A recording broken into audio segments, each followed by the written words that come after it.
Amazônia, a maior floresta tropical da Terra.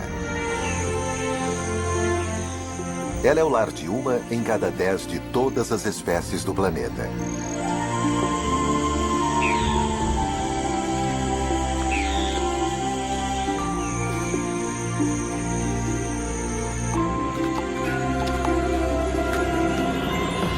Ela pode parecer um vasto paraíso tropical, mas esconde um lado mais cruel.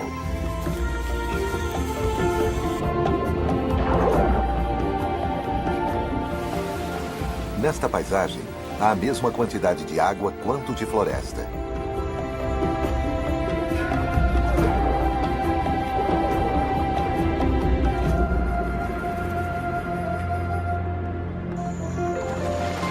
E todos os anos, estes dois mundos colidem, quando a floresta se enche de água.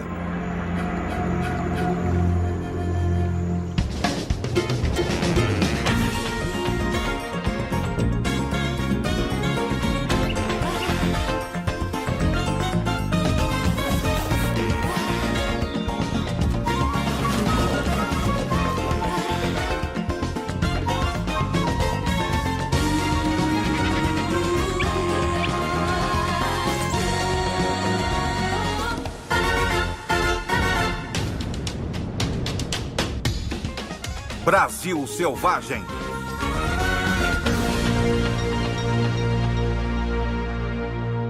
A Sombra do Gavião. A Amazônia é inimaginavelmente grande. Dentro deste espaço verde, um número enorme de animais luta para sobreviver. A cada manhã, bugios saúdam o dia. Eles estão anunciando seu domínio dessa parte da floresta. Mas seus chamados alertam um assassino perspicaz.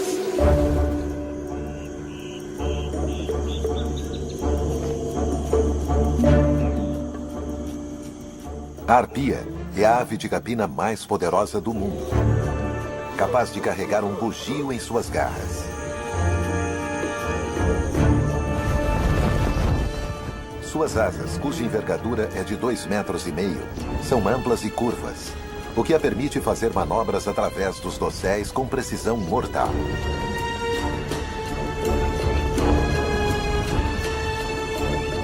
As pernas da arpia podem chegar a ter a espessura de punhos humanos e ela tem as maiores garras entre todas as aves de rapina. Ela é capaz de carregar uma presa com quase o mesmo peso que ela.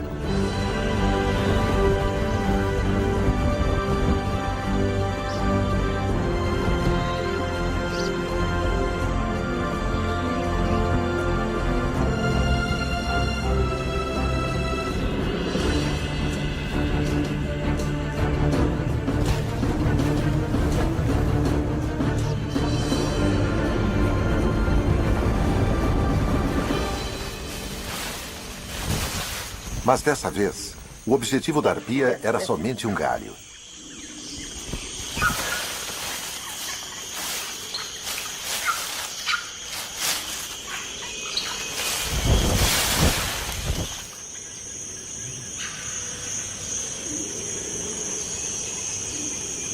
Os ramos são para ela levar para o ninho que fica nos galhos das árvores mais altas da floresta.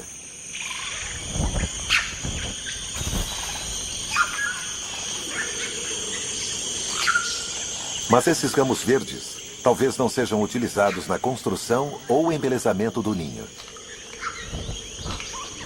As folhas de muitas das plantas desta floresta contêm substâncias químicas, venenos, para evitar que os animais as comam.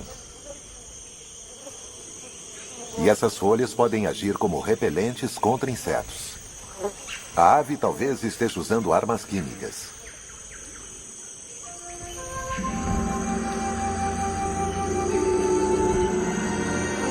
O verde uniforme da Amazônia esconde muitas diferenças. Há as florestas de terra firme nos solos mais altos e as florestas inundadas, ou várzea, ao longo de uma série de rios e lagos. Muitas das árvores estão engajadas em uma guerra secreta, onde elas usam substâncias químicas para sua proteção. Algo que os bugios gostariam de ter, principalmente contra os insetos.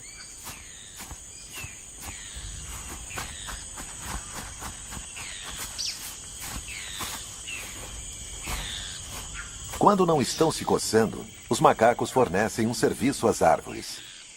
As figueiras oferecem frutos nutritivos e macios com sementes pequenas.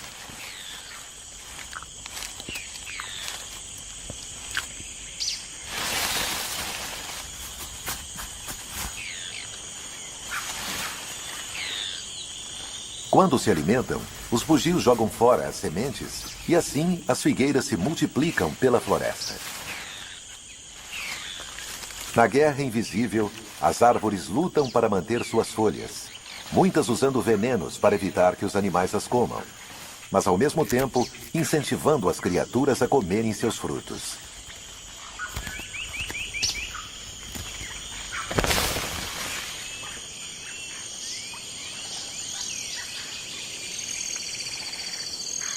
A maioria dos frutos é altamente nutritiva, e isso ajudou a mudar a vida sexual de um dos moradores daqui. O galo da Serra do Pará. Todas as manhãs, depois de se fartar rapidamente de frutas, os fabulosamente coloridos machos se reúnem em uma área de exibição comunal.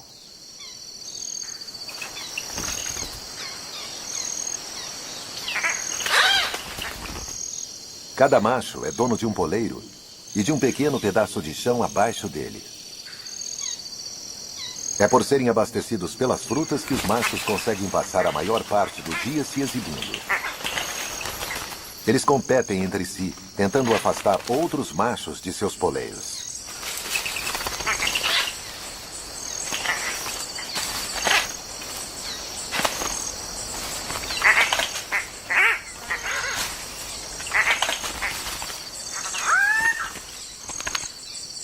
A chegada de uma fêmea unicolor faz os machos descerem, cada um para sua área individual.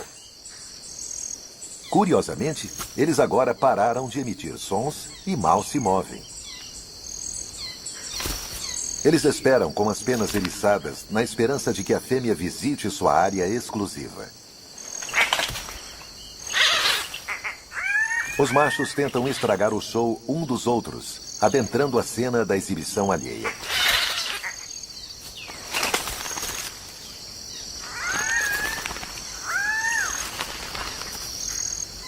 A fêmea observa e avalia a qualidade do que os machos têm a oferecer. Eles usam faixas iluminadas pelo sol para salientar seu esplendor.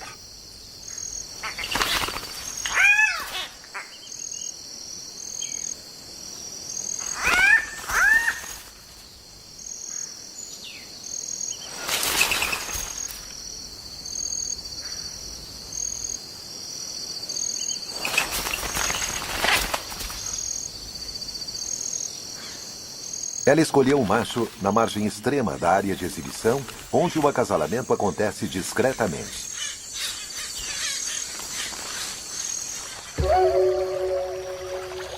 As árvores oferecem frutos comestíveis como uma recompensa aos animais que espalham suas sementes, mas muitas se defendem com um escudo químico para evitar que suas folhas sejam comidas.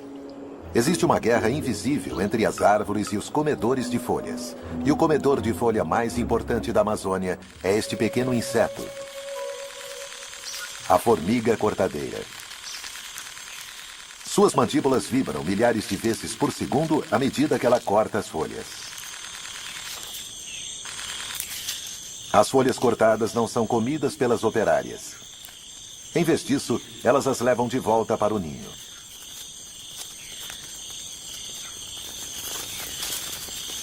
À medida que se deslocam, as formigas deixam uma trilha de odor para marcar o caminho.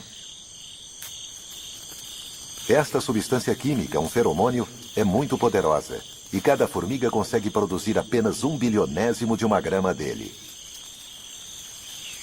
Uma folha pode chegar a 20 vezes o peso da formiga, o equivalente a um ser humano carregando uma carga de 1 tonelada. Porém, mais surpreendente ainda, estes mini-hércules chegam a mais de 100 metros de seu ninho, o equivalente humano a uma caminhada de 24 quilômetros. Como se a carga não fosse o suficiente, formigas maiores sobem nas folhas nas costas das carregadoras para protegê-las de moscas parasitas.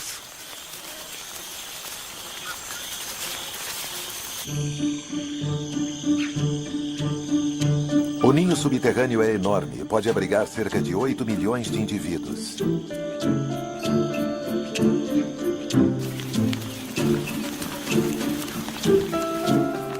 As folhas são levadas para uma câmara especial, onde uma classe diferente de formigas as corta em pedaços menores.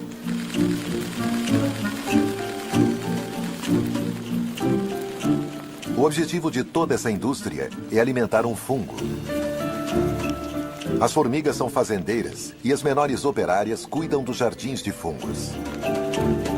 Este é o alimento da colônia.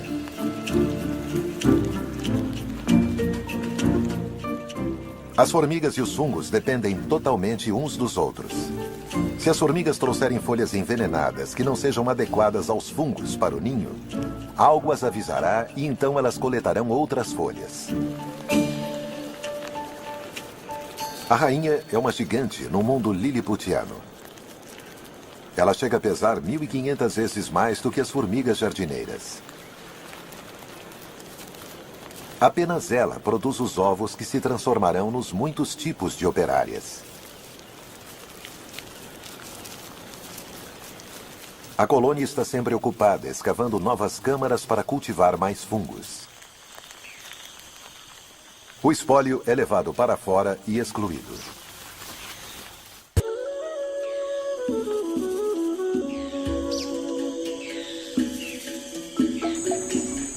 As formigas encontraram um método de lidar com as folhas tóxicas. Outros animais encontraram maneiras diferentes de superar esse desafio. A mãe preguiça tem seu próprio método de encontrar folhas comestíveis.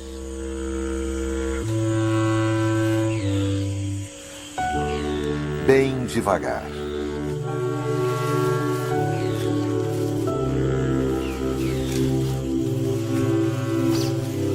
A razão da famosa letargia da preguiça é que folhas têm pouco valor nutricional. Então, a preguiça economiza energia com um metabolismo muito lento.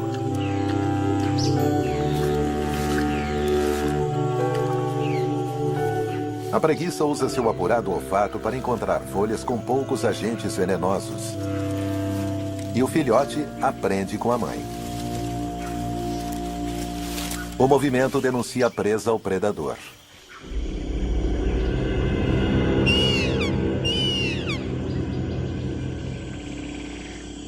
Mas isso não é problema para a preguiça, que descansa e dorme durante a maior parte do dia.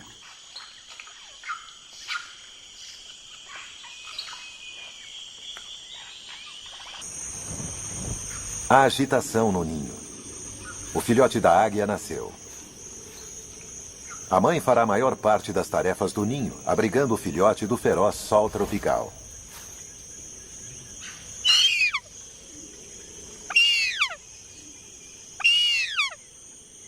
O filhote passará 5 meses no ninho, até que chegue a ter o tamanho dos pais. Durante esse tempo, eles trarão galhos como uma forma de controlar os insetos. A mãe vê algo se movendo.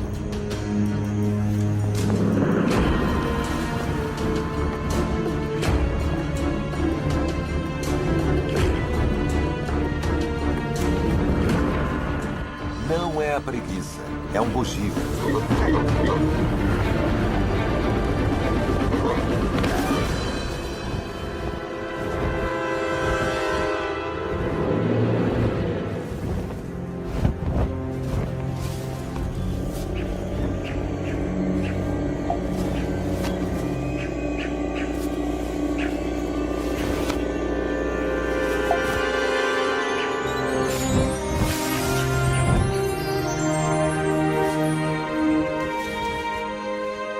O macaco será um dos muitos que os pais trarão ao único filhote durante os próximos meses.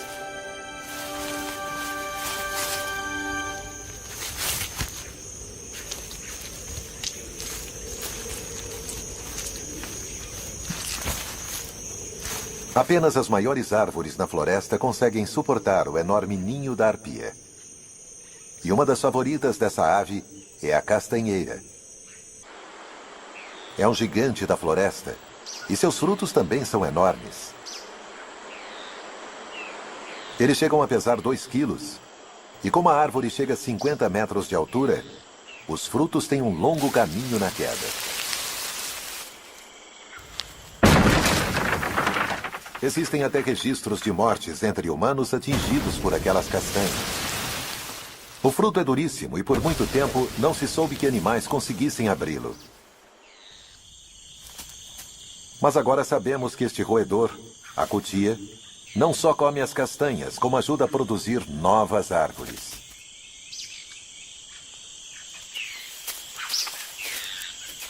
Os incisivos afiados da cutia e suas poderosas mandíbulas rasgam o invólucro.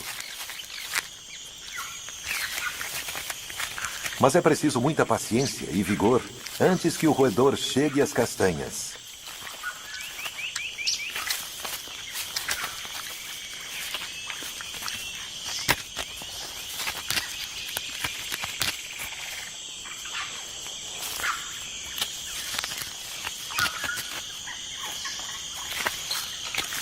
A cutia come algumas e enterra o restante para mais tarde.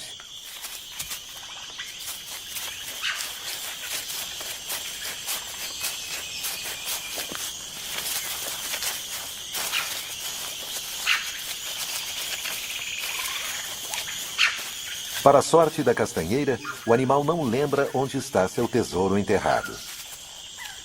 E assim, na cutia, a castanheira tem um jardineiro bem pago que até ajuda a plantar suas sementes.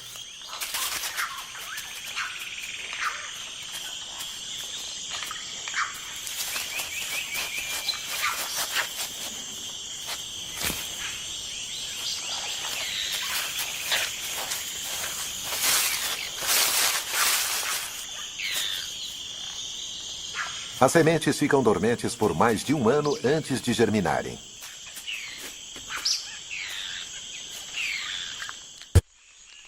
Existe outro animal que também recorre ao fruto da castanheira. Ele é um tipo de rã venenosa. É possível que essa rã obtenha suas toxinas das formigas e cupins que ela come, que por sua vez obtém seu veneno das folhas. A rã concentra o veneno e avisa isso aos outros através de suas cores brilhantes. A fêmea põe os ovos no chão úmido da floresta.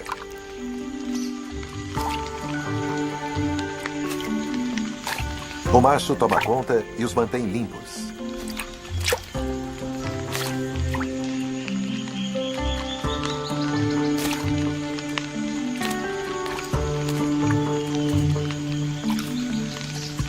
Quando nascem, ele lhes dá carona.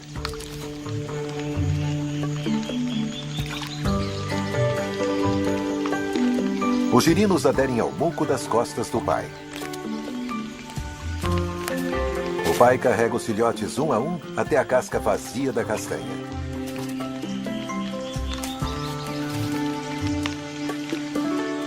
Ele verifica o lago em miniatura para ver se tem alimento bastante para seus filhotes.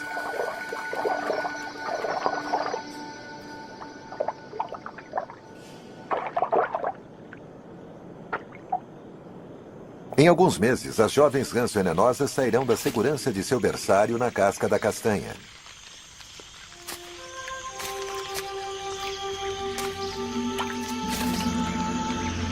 A floresta amazônica é um lugar difícil onde viver. Não é um paraíso, pois está repleto de plantas venenosas e desagradáveis que seus habitantes precisam enfrentar. Os bugios precisam descansar e dormir durante horas, enquanto digerem as folhas que comeram.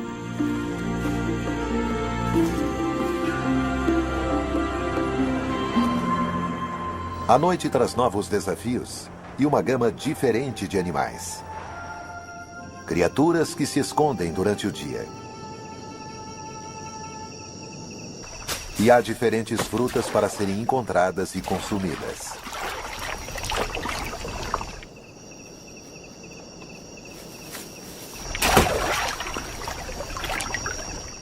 A cuíca se prepara para a noite.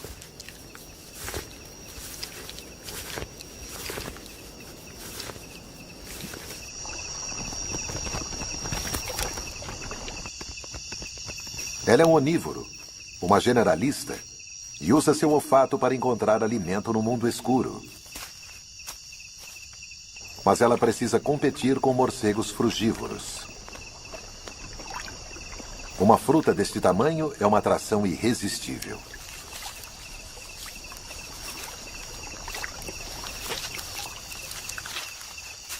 A cuíca precisa agir rápido se quiser afastar os morcegos famintos. Eles estão concentrados em se alimentar, mas precisam ter cuidado com a cuíca.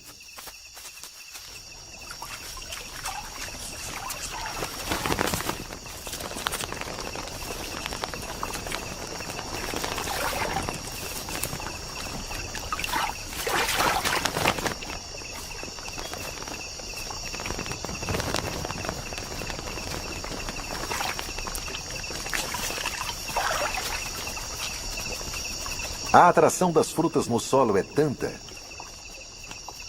que quando a cuíca vai embora, os morcegos retornam. Eles estão distraídos com o frenesi da alimentação e não percebem que a cuíca voltou.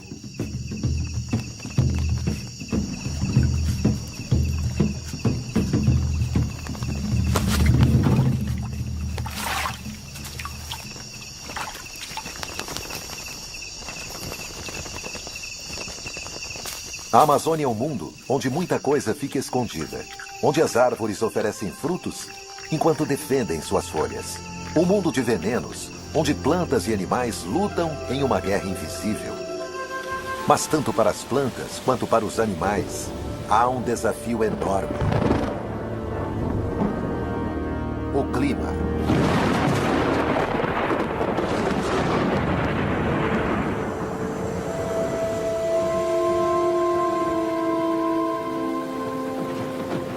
A Amazônia é uma floresta tropical. Cerca de 250 centímetros de chuva caem todos os anos.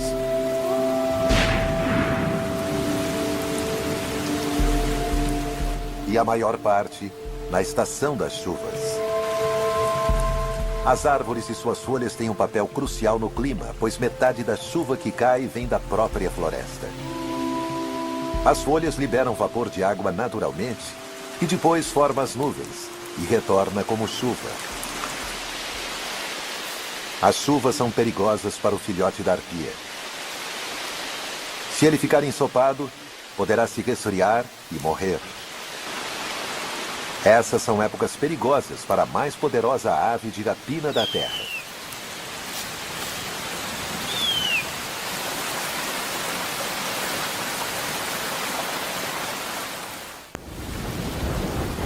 As chuvas transformam a floresta amazônica e muitos de seus rios.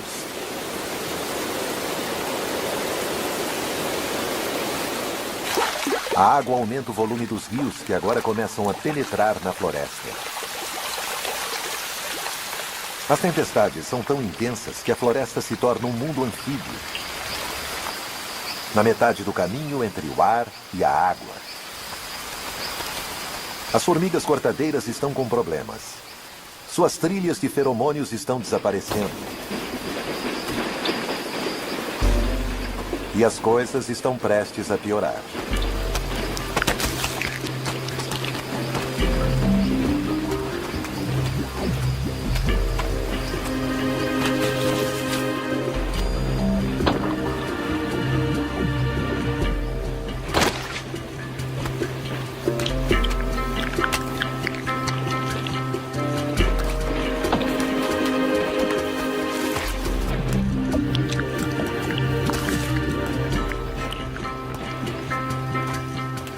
Não são apenas as torrentes de água vindas de cima.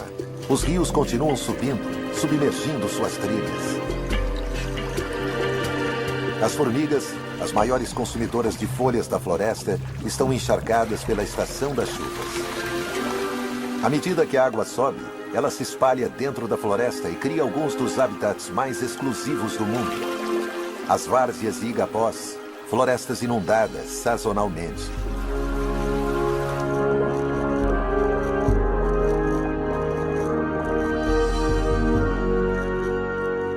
Quase 250 mil quilômetros quadrados de floresta estão sob as águas.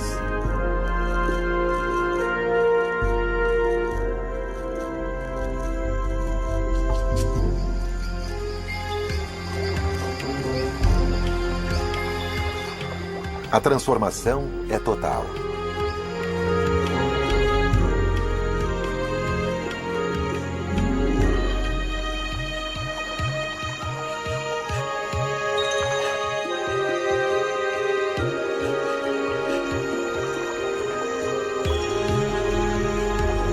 Onde antes as aves faziam seu poleiro e as cutias se alimentavam, agora há novas oportunidades. Em seu auge, as enchentes podem alcançar mais de 20 quilômetros floresta dentro.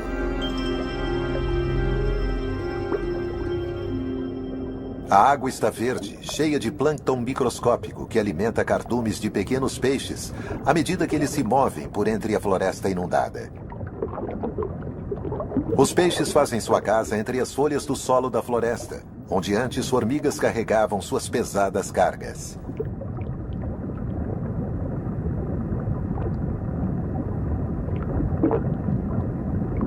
Este macho da espécie Rivulus é atraído por uma fêmea. Ela é maior e envia fortes sinais sedutores.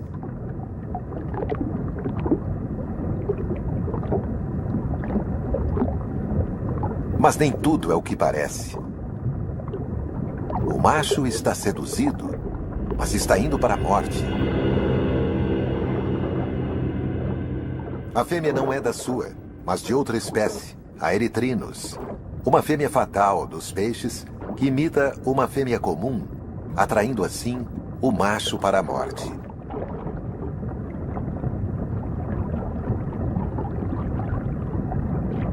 À medida que o nível da água sobe dentro da floresta, predadores maiores se movem com ele.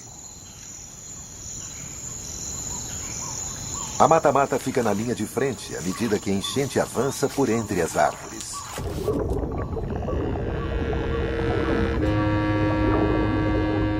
Ela tem seu próprio método de pesca. Uma de suas técnicas é se misturar ao pano de fundo.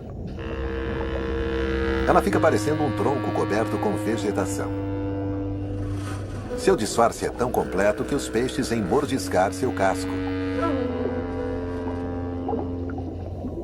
A única limitação desse predador é que ele precisa respirar.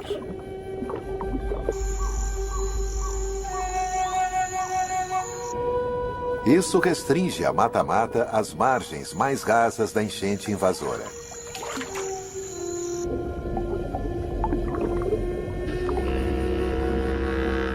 A tartaruga se posiciona de novo e espera.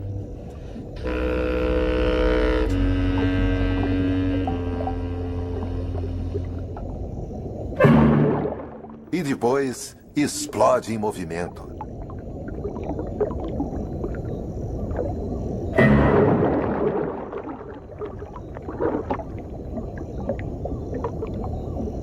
Para a maioria dos peixes, o fim é tão inesperado quanto repentino.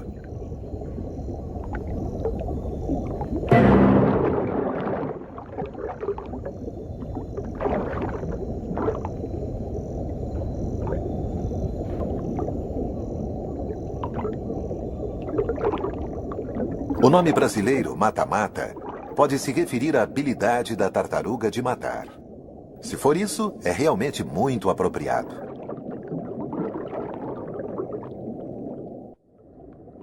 À medida que a água enche a floresta, ela causa problemas para alguns de seus habitantes mais lentos.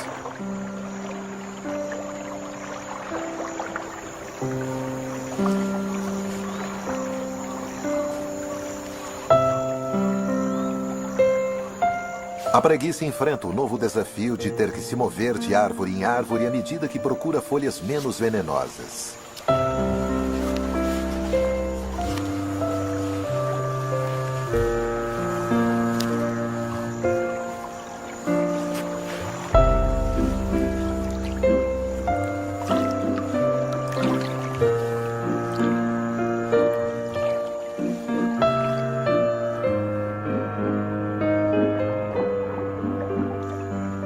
Ela é uma nadadora surpreendentemente habilidosa, o que é muito bom.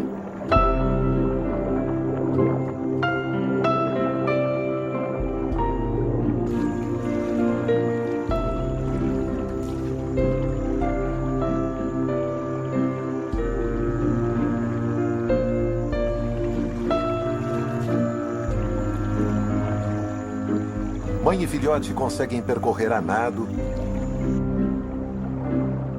muito devagar, as curtas distâncias entre as árvores.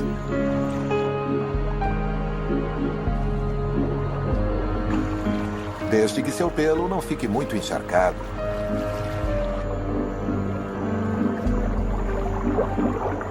Curiosamente, o pelo molhado da preguiça pode ser uma bênção disfarçada, pois incentiva as algas verdes a crescerem, o que proporciona uma espécie de camuflagem.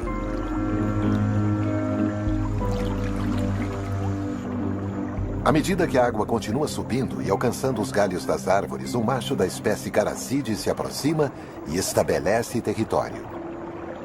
E logo atrai uma fêmea.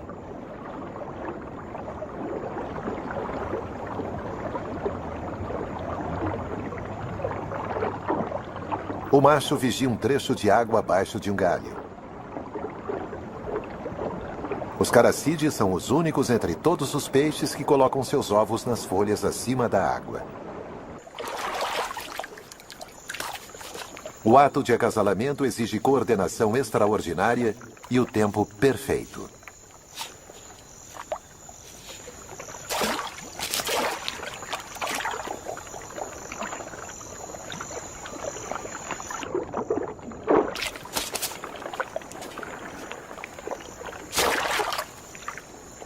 A razão para toda essa precisão é que os ovos do peixe estão mais seguros em uma folha fora da água, longe das bocas famintas. Depois que todos os ovos são posicionados, o macho não só os protege, ele também os mantém úmidos.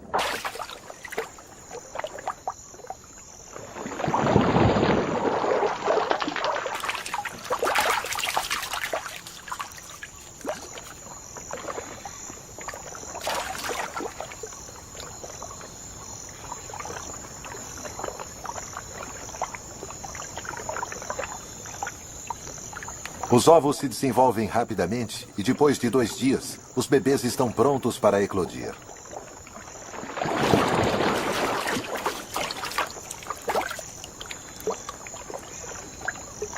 Eles caem com segurança nas águas da floresta inundada. A água atingiu sua altura máxima, até 12 metros a mais do que na estação da seca.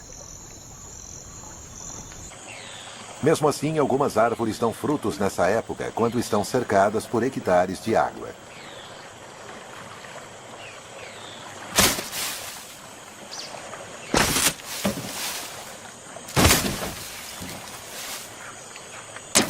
As sementes da seringueira parecem estar sendo desperdiçadas, caindo dentro da água. Mas nada poderia estar mais longe da verdade.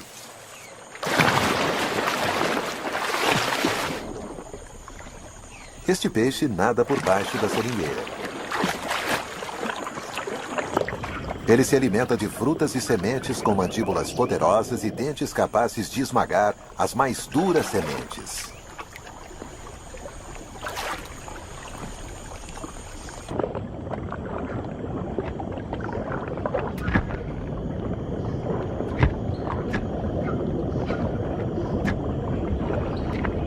O estranho relacionamento entre peixe e árvore é mutuamente benéfico. As sementes evacuadas por ele são espalhadas pela floresta inundada. Com uma enchente com nível tão alto, a várzea não é um local seguro.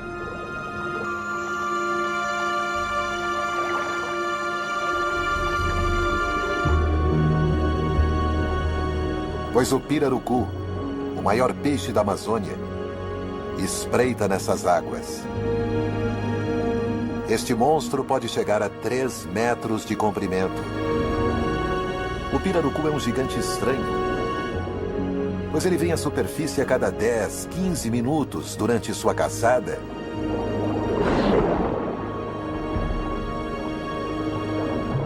Pois ele precisa respirar.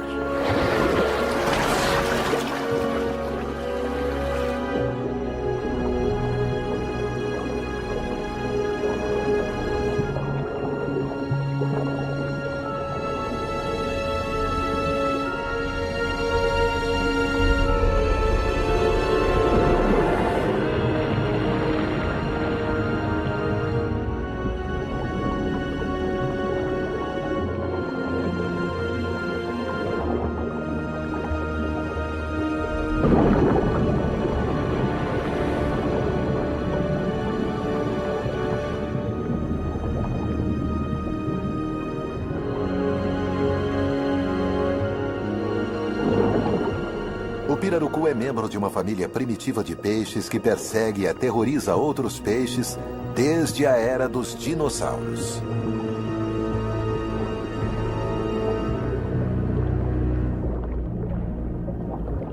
E ele tem um parente, outro peixe dinossauro, que assombra o mundo submarino de folhas da floresta inundada.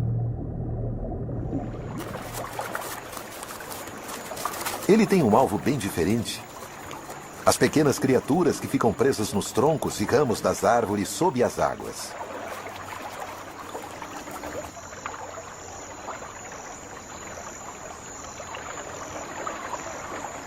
Com 1 metro de comprimento, o aruanã é menor que o pirarucu, mas não menos assustador. A enchente o atrai mais perto do topo das árvores e de suas presas.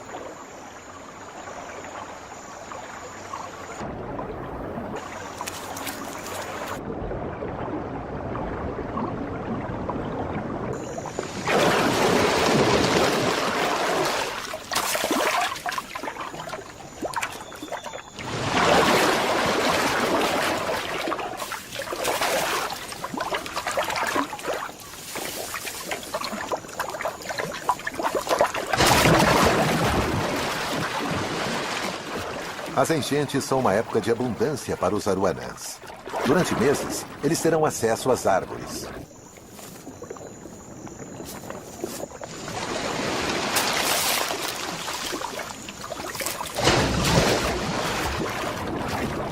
Mas o que é bom, dura pouco. As águas começam a retroceder.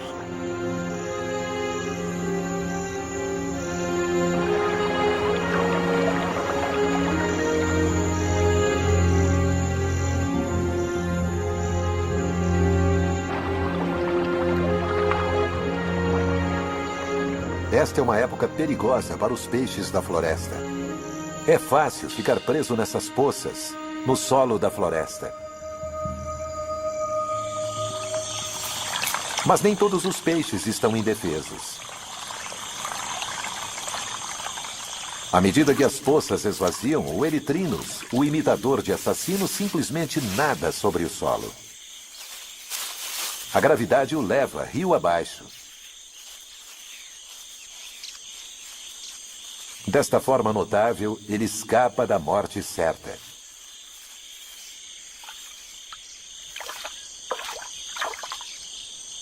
O Rivulus também tem uma estratégia de escape. Ele usa os poderosos músculos da cauda para se lançar no ar.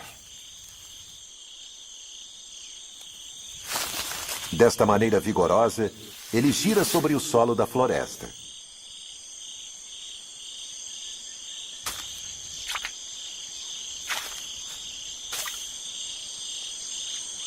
E acaba chegando em águas permanentes.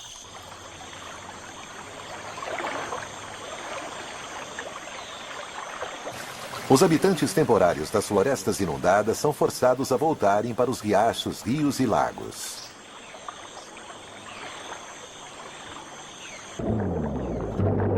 O papai pirarucu vigia seus filhotes. Eles nasceram quando as águas estavam altas e cresceram rapidamente na floresta inundada. Agora, o peixe-monstro mostra seu lado gentil, cuidando de mais de 100 filhotes. Eles já adquiriram o hábito de respirar, e essa habilidade é crucial para filhotes e adultos, pois as águas quentes têm uma quantidade muito baixa de oxigênio.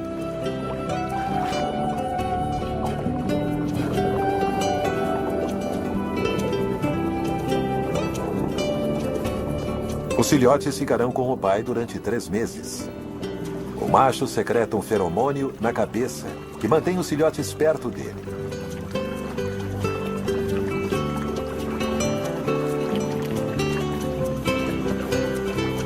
Eles crescerão e chegarão a 1 metro de comprimento quando tiverem 1 ano de idade. Poucos desses filhotes chegarão à fase adulta, mas os que chegarem se tornarão os maiores peixes de água doce da América do Sul e os terrores da floresta inundada.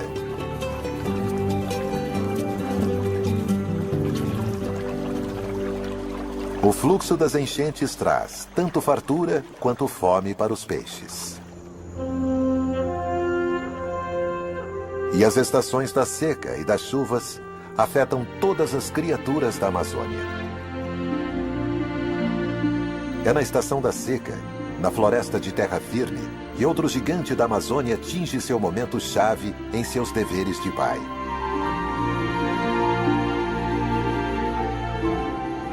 A arpia traz uma refeição para o ninho.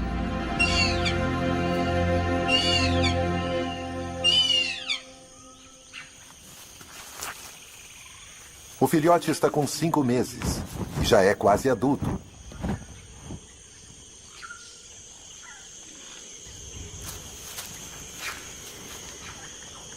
Durante seu longo período no ninho, seus pais lhe trouxeram macacos e preguiças, colocaram folhas para afastar os insetos e o protegeram das chuvas.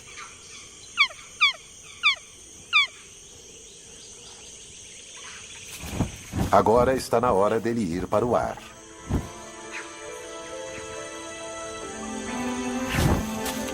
Mas antes, o filhote precisa fortalecer suas asas e músculos.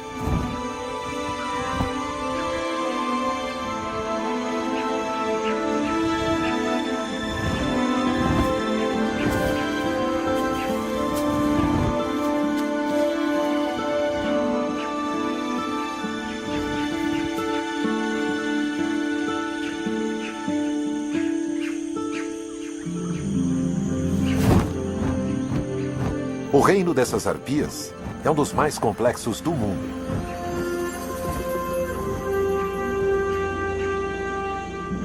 As árvores são a chave para a maioria de seus segredos. Elas guardam suas preciosas folhas com venenos. E essas mesmas folhas liberam vapor d'água, que por sua vez produz as nuvens que alimentam as mais notáveis enchentes da Terra. Versão Marshmallow São Paulo.